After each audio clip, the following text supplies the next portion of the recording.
Alrighty, we did a bit of a parts haul on the old Camaro for the electrical stuff.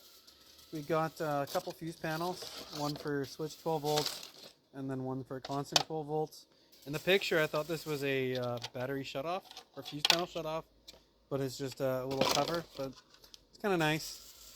You got your negative and you got your gang blocks, because this is meant for boat stuff, so it's not necessarily going to have a easy accessible ground because it's all fiberglass. Actually, a lot of this stuff is marine rated, but same with these. I got these for the firewall pass-throughs. Obviously, on a steel car, you don't need one for ground, but we're going to use one for 12 volts and one for switch 12 volts, and they're going to take our power. We're going to run it across here, down there, then somewhere down in this area, we'll have our little block so you can have power from here to the inside of the car.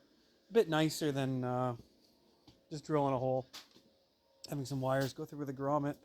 So, and then if we ever need to change anything, we're dealing with shorter sections of wires.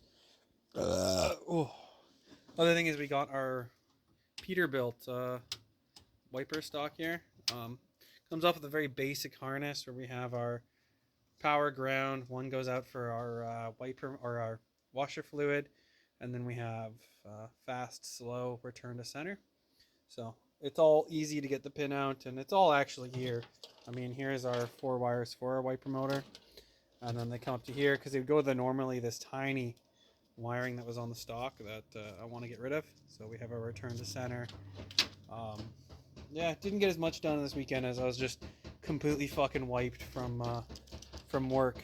So yeah, not a whole lot got done, but we got some stuff ordered, and I'm gonna take this Friday off because I just can't think of the idea of working 5 days this week. It's been a busy last week, so yeah, we'll get a lot done I think this coming weekend, and we'll go from there. But yeah, no real massive updates other than a bit of a parts haul and an idea of what we're doing. We also got a couple other dual throw switches here. Somewhere here. Hope I haven't lost them, but yeah, just for our indicators. Then we got our wiper or window switches. Yeah, here it is. And yeah, it's so our hazard, so we can just, that'll be our left and that'll be our right indicator circuit, or top or bottom. And then we don't need to run any sort of diode in between them, because this will just flick the power. And since this is 2 isolated circuits, it won't have a pathway for the left and right indicator to touch each other when they're not on the hazard switch.